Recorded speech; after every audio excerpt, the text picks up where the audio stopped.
Well, welcome back. It's part 5 of the Avanti build, and we're now on to the boom and tail surfaces.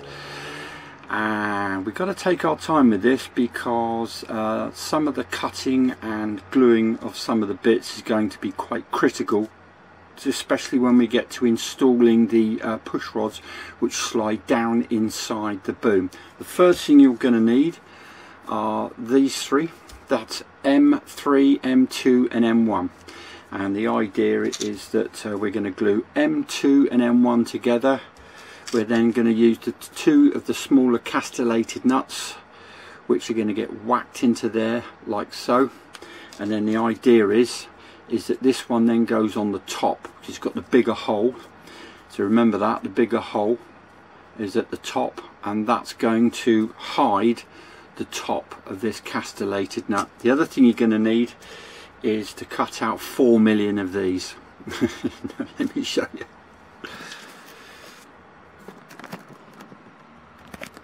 You're going to need about 4 million of these to cut out, and the idea is these are all going to be glued together because this is going to be the support for the boom. But I've got a lovely little workaround to get this nice and square. So let's crack on and I'll talk you through the process. But the first thing is we're doing, this is the tailplane mount. Right, I temporarily clamped these together using Alphatic, and now what I'm going to do is got a bit of tape on the end of the boom, and I am just going to pop that in there like so. Push that down, and that makes sure I get a nice shape of the boom, and I've not stuck my boom to the mount, so I can take that tape off like so.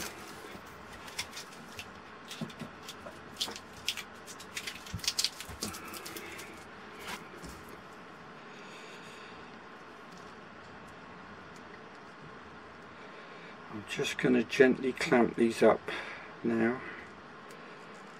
Not going mad, because if you clamp it up too much it will bow in the middle. So I've just clamped those up just to hold those in place, and leave that just to glue. Right, top tip, when you got this mounted, just get the screws that fit in and just have a little make sure that they actually the thread is actually working, because you might find when you've whacked them down with a hammer they might have got slightly flattened or distorted, and I've just made sure, I mean mine are fine, but just be careful, just get them on now, because what you don't want to do is find out that for some reason this is damaged or you've got a bit of a iffy thread, and it'd be far better to sort this out in its position now than when you've got it glued onto the boom. So just a top tip, didn't happen to me, honest. So the next bit, I've done my tailplane mount, and that's drying, and I've got this all sorted, and I've checked the threads. Now in the instructions it specifically says obviously we're now going to be mounting this to the boom. Now looking at the pictures there, it doesn't appear to be sanded. I'm going to sand this first because in my eyes it's going to need sanding before we attach it to the boom, because if you've got this attached to the boom it's going to be an absolute mare to try and sand this to shape. I mean you don't, I'm going to need to be careful with that, but I am just going to get everything sanded first before I actually mount this, because obviously this is going to be the leading edge, and I want to try and get this leading edge sorted now before it's on the boom.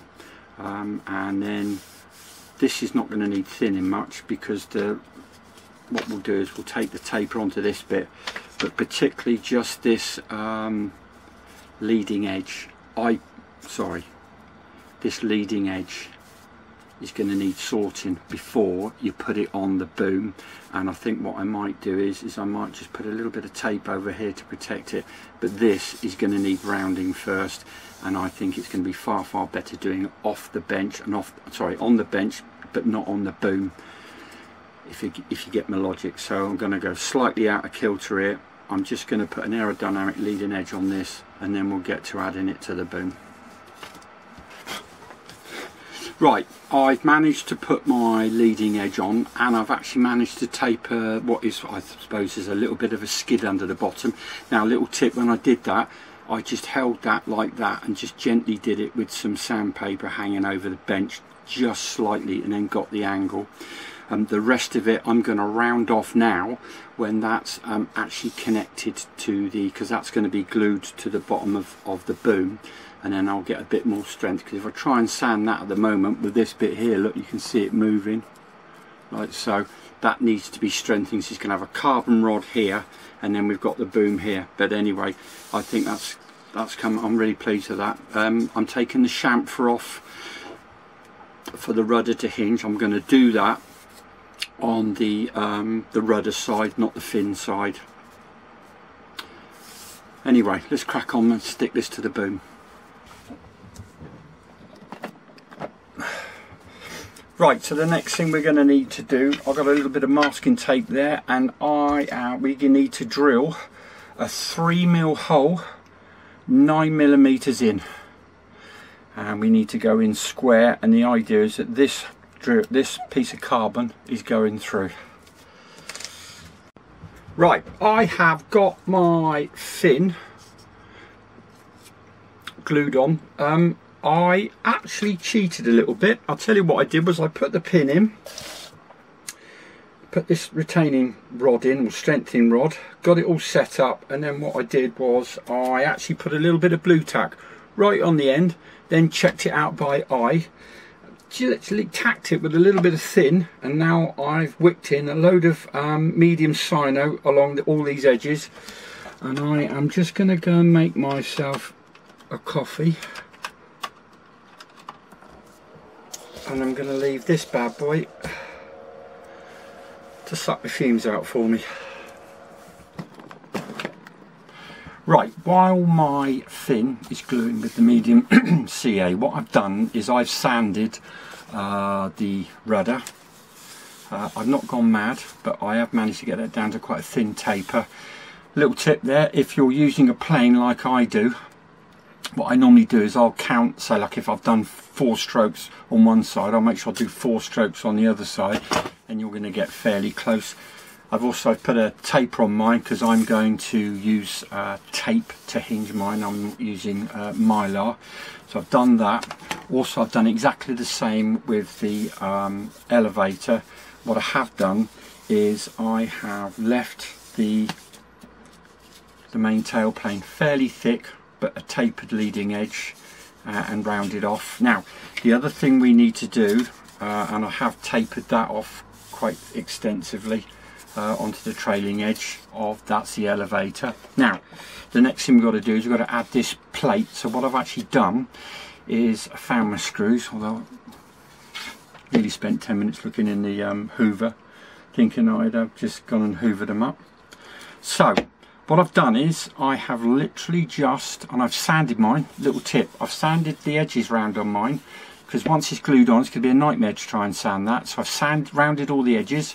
I've just put 2 threads passed into the hole, and all I'm going to do now is I've used some alphatic. I'm going to clamp this in place and then remove the screws, and then the next thing we're on to is mounting this, and I've decided to leave this till the end so I can mount that on there, and then I can get it really accurate. Okay, I have that mount, and I've just countersunk the screws slightly.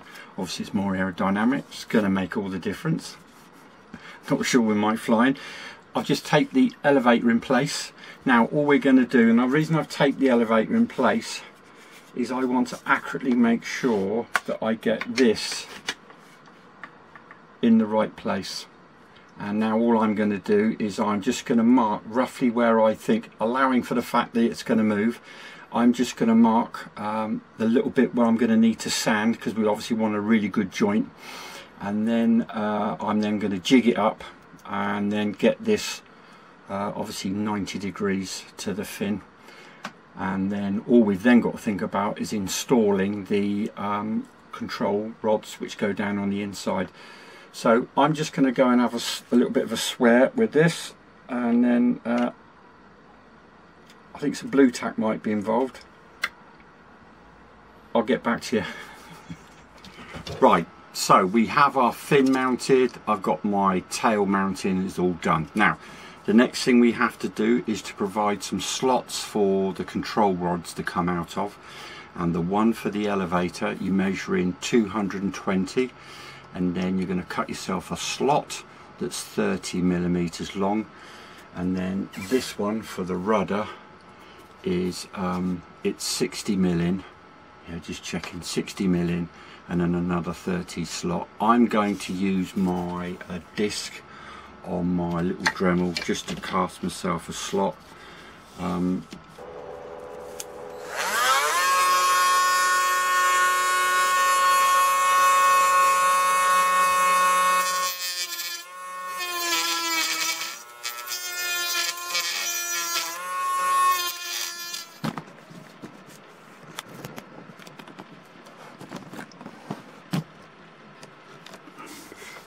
So I've just finishing the edge off so it slopes with a small file.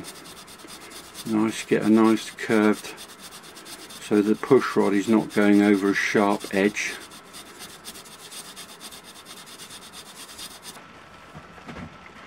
Right, so we've cut the slots and I've filed the edges so they come out at a nice angle. The other thing you're going to need is going to be these. Now they're showing 3 in the kit, and I'm imagining I've got 6 here, so they're going to get glued together by the look of it, but it doesn't actually say that. Use tape as a place no push rods. Right, so I'm just going to cut these out and I'll show you how they all join together.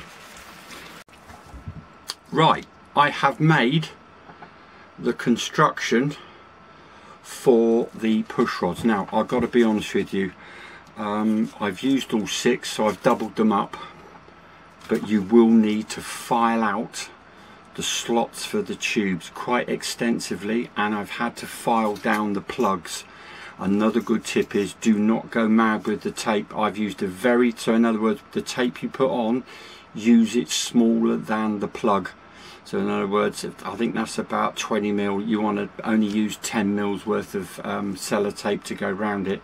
The reason being is if it folds over going down the tube, it's a real nightmare to get out. So I've got mine in place, and now I'm going to feed these into place, and then to a certain extent, and then we're going to shuffle them down. But this has been a bit of a mission, so just think about what you're doing. Right, I've slid the rods out, I've fed them back in this end, and then I've connected them up to my pipe or my tubes this end, and now I'm going to slowly feed this back in. But as I'm pushing it in, obviously the rods are going to go out slightly, so it's just a jiggling act of getting the tube back. Just make sure you got the right rod in the right bit of tube.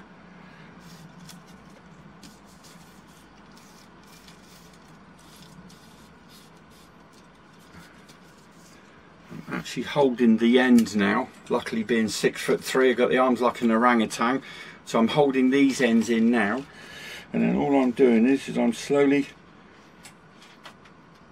feeding these in like so. And that's going in there. This is the last, that's the last one, and I've got, there you go, perfect. Oh, perfect. I've got exit of the pipe here, and I've got exit of the pipe here, so I am going to feed that just a little bit further along, but after a lot of fiddling, and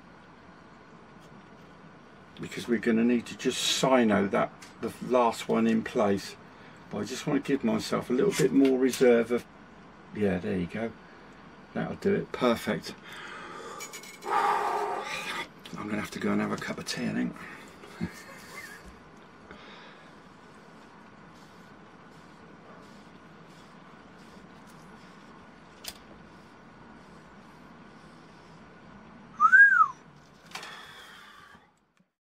Right, so that's my push rods fitted. Yeah, it was a real fiddle, but just take your time with that.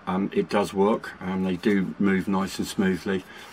At the moment I haven't glued mine at the end. I'm just going to leave mine free at the moment because I just want to do the final jiggling of getting these tubes in through the front former.